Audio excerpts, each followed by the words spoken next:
Okay, for the back now, let's make the back. You can see that I turned my fabric to, I started from the down part this time around because this other place is wider. So the first thing I did also was to mark the print out. That part I'll be cutting out. I don't want it to be showing on the back. Okay, after I've marked that, the next thing I mark just the same way I marked on the front. I marked from my waist to my hip, from the hip to the from my waist to my knee line, and then from the waist to the full length of the skirt, and then I mark the lines across like that. Okay, so you need to just calm down, watch over, you can watch it more than multiple times so that you'll get what I'm doing. Okay, so I'm still marking it. Please do subscribe to my channel so that you'll get notifications each time I drop new videos. I am here for you to always teach you. I am so eager to teach you as much as you can. If you have any question on any style, just send it to me, let me know so that I can make video on it. Okay, so I'm making a straight line on each of those points. Now this is our hemline. This is the hemline. Okay, the next one there is the hip, the next is the knee, and so on like that. Okay, you can see me drawing the lines like that. So remember I told you that I use 8 inches for the for from our waist to our hip is 8 inches. This depends on your size. We have some persons that are tall, it's between 7 to 9 inches. So if you have an average person, you can do 9 inches. Okay, now the next thing I'm doing now, I marked 1 inch all through for this back. Remember I told you this mermaid will not have a good day, so it's just a simple mermaid dress that I'm making, and we'll be joining this to the half length. So I just marked 1 inch all through at this folded edge. You see that place I'm marking now is the folded edge, so I just mark 1 inch all through. Okay, after that, and I told you also that this skirt will not have a dart both at the front and the back. I didn't put any dart. So at the back there, that plait I'm touching, I went in by ½ inch on the waist. After the mark of the zipper, I went in by ½ inch, and then I connected it back to the waist to the hip line. That's what you see me do. That's what I just did now. I connected that to the hip part. That's to give you a balance effect. You remember there will be like a sway back for the half length. So whatever you went in at the waist of the back for the half length, that's what you would do there. Okay, the next thing, I'm inputting all my measurement. I already done for the waist. Now I'm doing for the hip. Remember, it's hip divided by 4. For your waist too, is waist divided by 4. Whatever you get, you will drop it. No dart on this skirt, no dart. I didn't put any dart.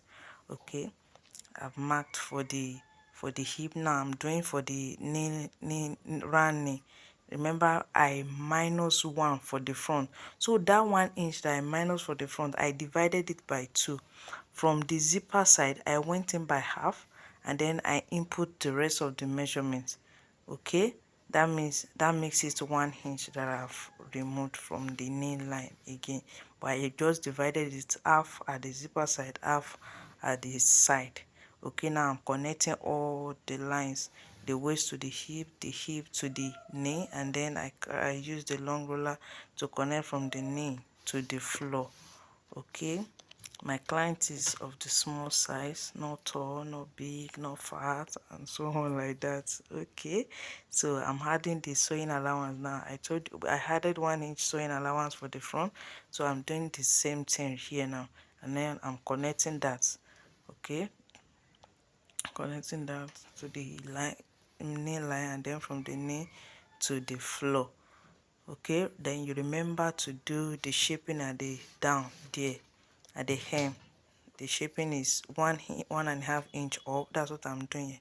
My camera is not capturing it, so I'm doing that, and then I cuff it to the center of the skirt.